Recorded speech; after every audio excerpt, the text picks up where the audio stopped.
What is going on, everybody, and welcome back to Juggernaut Retro Reviews. And we are back with episode number 51 of Juggernaut Retro Reviews. And through the rest of August, which we won't have very many more days in August, I'm going to review a few more SummerSlams for you. And I'm going to be reviewing SummerSlam 1991, which was held on August 26, 1991. From Madison Square Garden in New York City. And I gotta say this about this show. So, the whole promotion for the show was, like the match made in hell and the match made in heaven. Which, Vince McMahon, he overblown this, whole, promoting this pay-per-view. Because as a kid, you go oh man, this is gonna be great. I get to see Hulk Hogan and the Ultimate Warrior in the main event. But as you look back, looking back in history, this does look like a very good, this match is just your typical house show match. Not very good.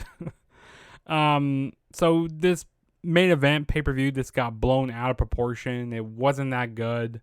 But, like I said, if you're looking at it, from as a kid and just, you're having fun looking at a kid because, during this time, a lot of kids were invested into it. They had, wrestling buddies. They had ice cream bars, and even grown-ups were invested in this, in WWF.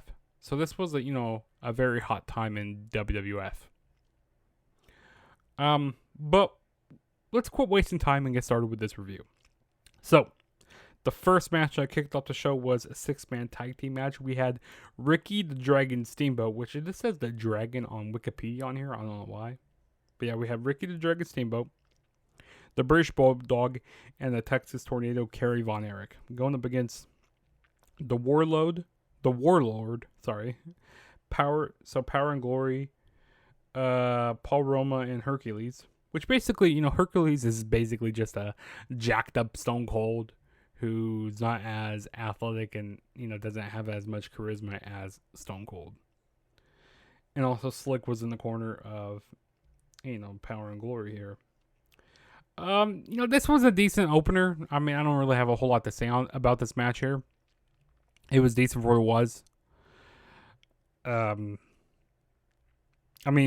Ricky the Dragon Steamboat, he got the win here. He hit a crossbody off the top rope. I can't remember who he pinned. Maybe it was Paul Roma. I don't exactly remember here. But, this was a decent opener. Got the crowd invested into this match here. It wasn't too long. It wasn't too short. So, it was okay for what it was. And I got to say one thing, I don't want to be so negative here, but it seems like there was a lot of the guys really juiced up, especially on this show, in which, they had the whole controversy on this show, or during this time. The whole steroid trials going on. So, kind of that was a bad look in professional wrestling at this point. But yeah, it seems like it felt like this was like a bodybuilding contest instead of a wrestling match. Even, Ricky the Dragon Steamboat, he was pretty, he was pretty built here. So, yeah, I gotta say that. But, like I said, it was a decent opener. Nothing special. And like I said, it didn't overstay its welcome. It was okay for what it was. And then let's move on to the next match, which we had was the WWF Intercontinental Championship match. We had Bret Hart going up against the Intercontinental Champion, Mr. Perfect. This was a very, very good match. I enjoyed it. It's probably one of the best matches, through 1991, and one of the best matches that, I could think of, seen on the pay-per-view. And, the whole promo, before this show, Bret Hart says, that he's the best there is, the best there was, and the best there ever will be. And then he was like, New York City, you should know, New York City, you know that. Basically, Bret Hart wasn't just saying that to say that, because Bret Hart, he had some classic matches in Madison Square Garden over the years. And Bret Hart, he is one of the best. Not gonna lie, he's probably... Shawn Michaels is my favorite wrestler of all times. People always have the debate who's better, Shawn Michaels or Bret Hart. But personally, I'm a bigger Shawn Michaels fan. But I mean, people have their preferences.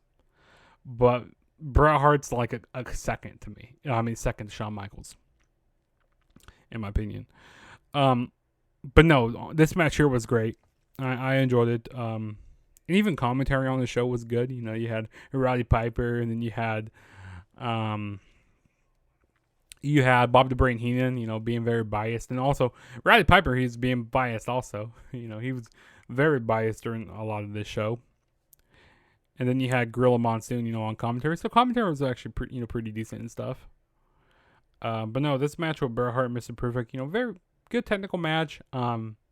At this time, Mr. Perfect, you know, he had some back issues going on.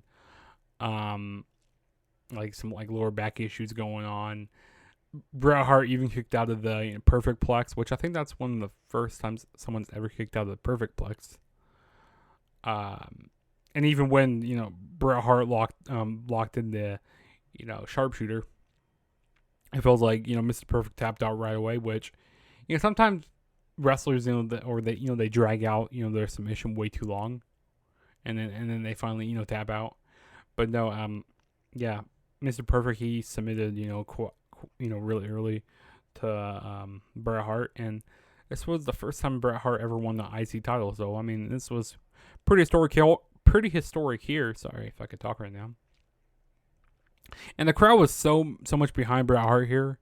I mean, a bigger pop than Hulk Hogan was getting on this show. So yeah, I mean, this was good stuff. Probably the most historic thing, or probably the best thing that happened on this show. And then next match we had was the Natural Disasters, Earthquake, and Typhoon going up again, and then Jimmy Hart was in the corner of the Natural Disasters, which Jimmy Hart was so annoying, you know, with his that like microphone he had, or whatever it was that. Yeah, I can't remember exactly what it was. And going up against the Bushwhackers, Luke and Butch, sorry. And then Andre the Giant was also in the corner of the Bushwhackers, because I think like prior to the show we had like the Natural Disasters take out Andre the Giant's legs, or, you know, injure Andre the Giant, so Andre the Giant had to go around on crutches. This match wasn't really too special. I mean, Bushwhackers, I mean, a lot of kids were behind them. You know, they do that march around the ring, which I actually just met one of the Bushwhackers. It was back in June. Like, it was at the beginning of June. I went to this independent show. I met Butch. He was actually a nice guy. I mean, I don't know how old he actually is right now. Probably in his 60s or 70s. I really don't know. But, I mean, he was a nice guy. But, you know, they were never really good in the ring. The Bushwhackers were never good in the ring. And like I said, this wasn't a very good match at all. I mean, the Natural Disasters won this match. I mean, also we saw the Legion of Doom kind of get involved also, you know, because the Natural Disasters were going to take out Andre the Giant again, you know, to injure him, you know, permanently. And this was also the last time we would see Andre the Giant on a pay-per-view as well.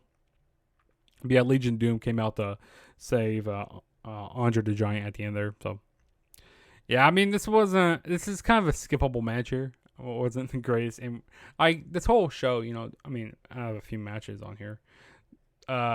There's not a lot of great in-ring work at this time, like there is now these days. But yeah, I mean, this match was what it was. And then the next match we had Virgil going up against Ted DiBiase. And this was for the $1 Million Championship. And in the corner of Ted DiBiase, we had Sensational Sherry.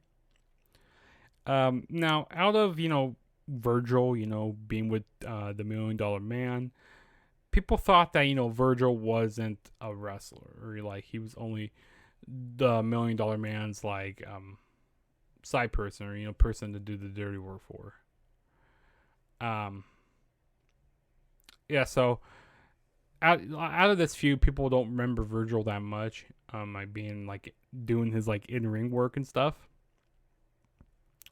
But this was actually pretty decent stuff. I enjoyed it.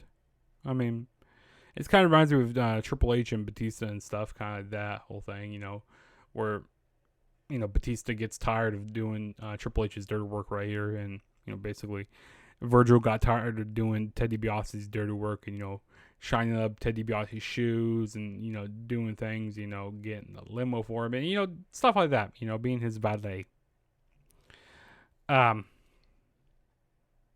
This was decent. I mean, this was an okay match here. Virgil won the match. He won the $1 Million Championship. And there was a pretty big pop for Virgil here. They were happy because, he finally beat his, the guy that was, kept bossing him around. He finally overcame that. And I think that Virgil turned on the $1 Million Man back at the Rumble, if I'm not mistaken. If someone wants to go down in the comments below and tell me when. I think it was at the Rumble, or was that Mania? I can't remember. But, yeah. Nothing about this match. We'll move on to the next match, which we had was the Jailhouse match. The Big Boss Man going up against the Mountie. And Jimmy Hart was in the corner once again. This was actually a pretty fun match. This was pretty enjoyable to watch. I definitely didn't think, Big Boss Man, he was more like your baby face, cartoon cop here. Which that would have not worked in the Attitude Era. That would definitely not have worked in the Attitude Era. Because they had to make his character more darker in the Attitude Era. The big boss man, as a dirty cop more. But no, I mean, this was alright stuff. You had Jimmy Hart run away from Big Boss Man a lot during this match. Big Boss Man, for the weight that he is, he was actually moving around pretty decent in the ring. I mean, he was sweating a lot, but he is a pretty big dude. We even saw a Big Boss Man slam. The Mountie kicked out of that. We even saw an Alabama slam that Big Boss Man hit during the match.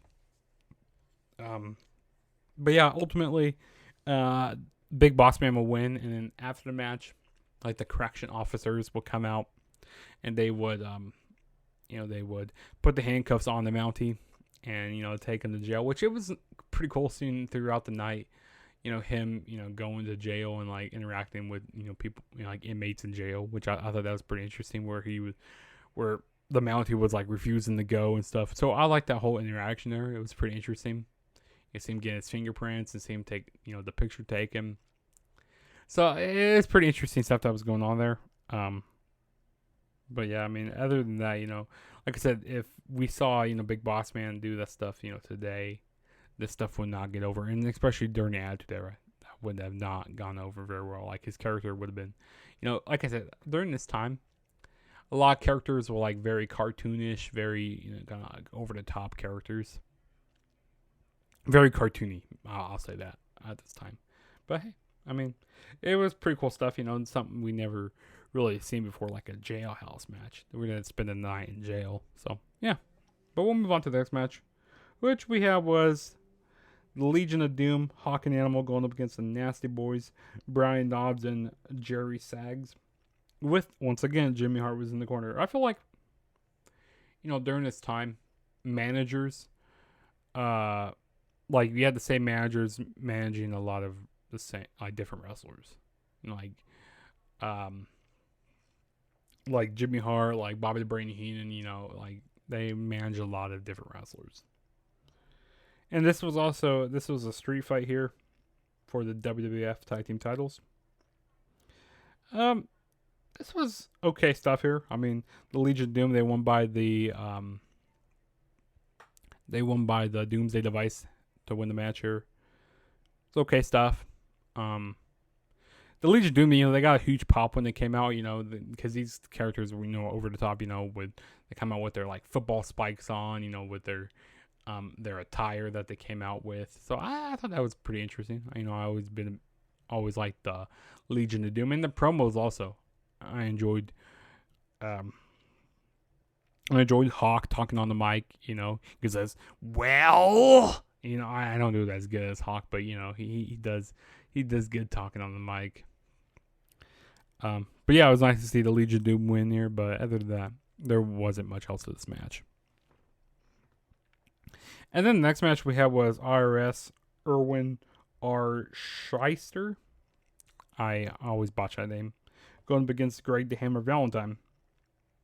I don't even know why this match was on the card.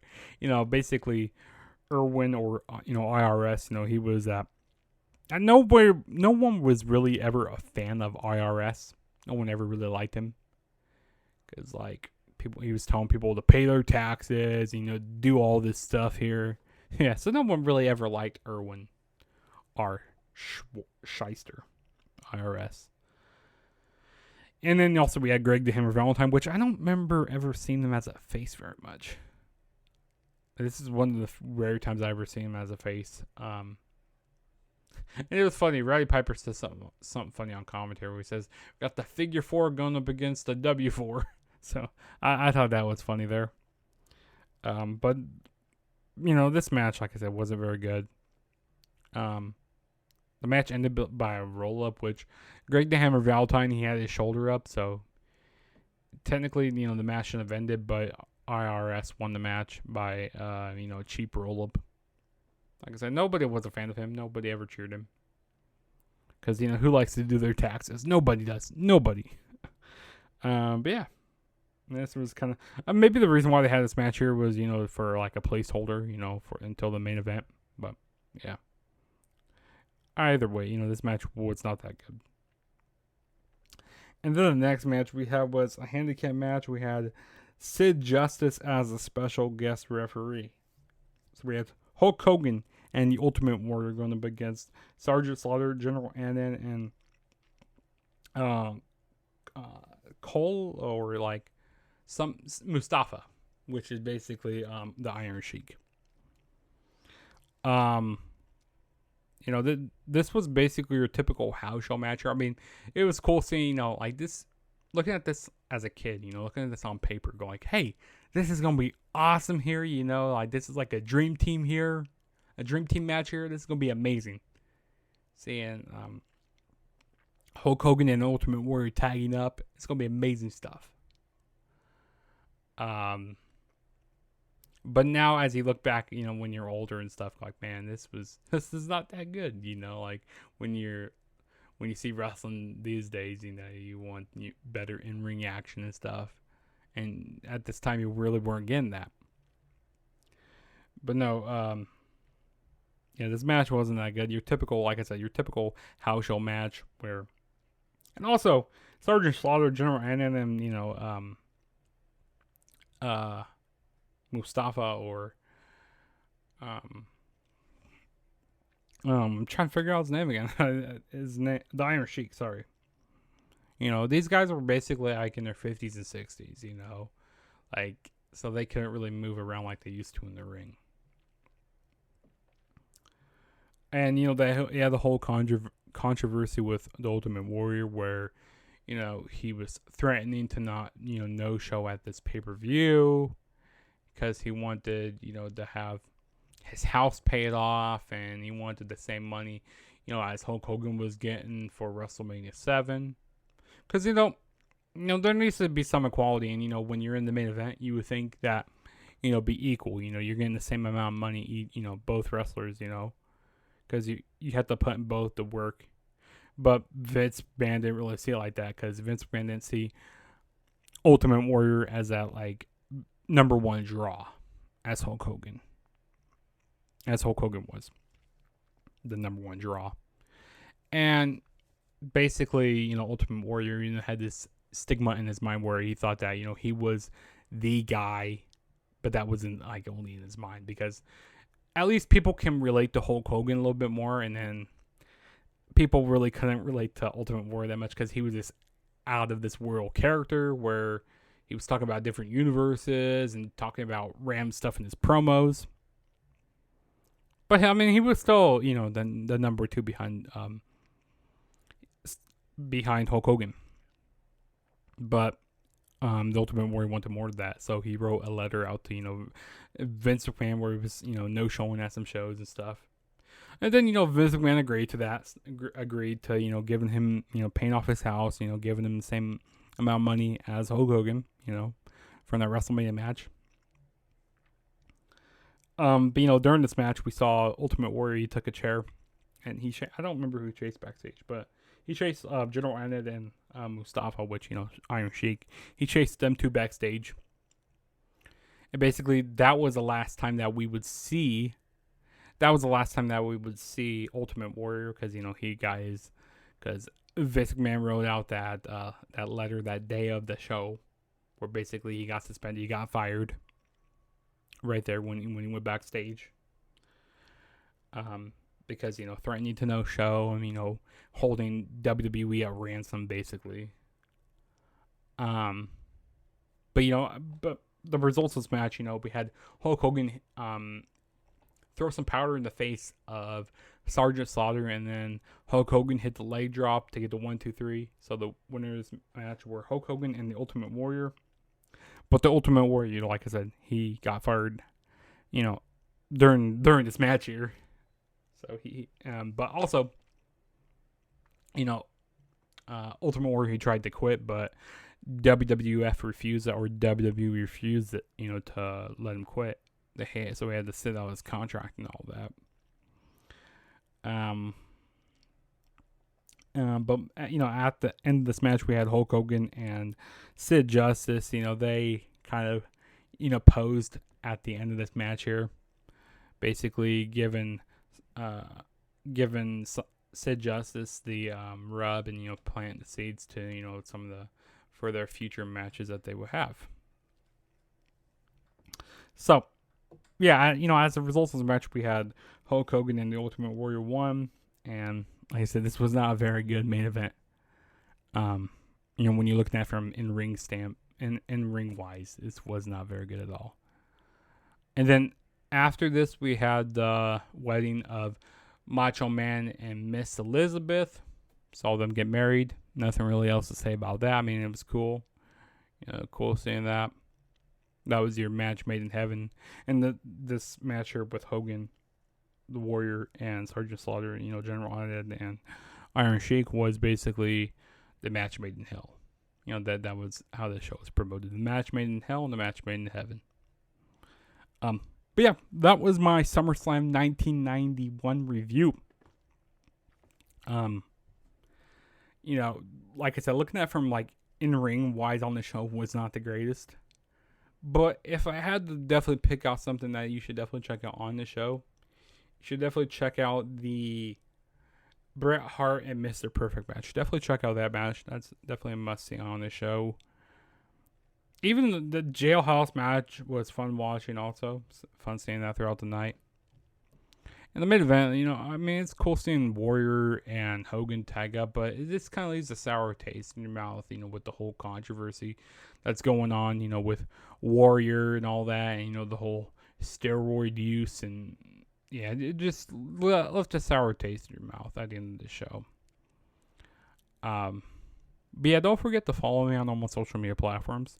Don't forget to follow me on Twitter and Instagram at TheTrueJSB.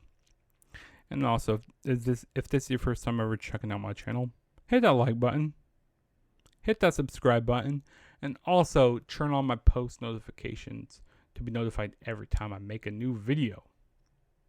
Like I said, subscribe. Super kick that subscribe button. Tombstone that subscribe button. Slap that subscribe button. Don't tap it twice, because if you tap it twice, you might unsubscribe. So just tap it once. And next week, there's a lot of things going on in wrestling. So I got some predictions coming up in next week's. Got some prediction videos to do next week. We got Clash at the Castle next weekend. What else we got? We got AEW All Out next weekend, which there's a lot of unknowns about All Out. With the whole CM Punk stuff going on. With him not being happy, and a lot of chaos being over there in AEW. So we got that to talk about this week. We got NXT Worlds Collide on Sunday. That's the same day as All Out. And I'm going to be doing a few more SummerSlam reviews for you guys, so stay tuned for that. But this is your boy Juggernaut saying peace out, and I will catch you guys in my next video.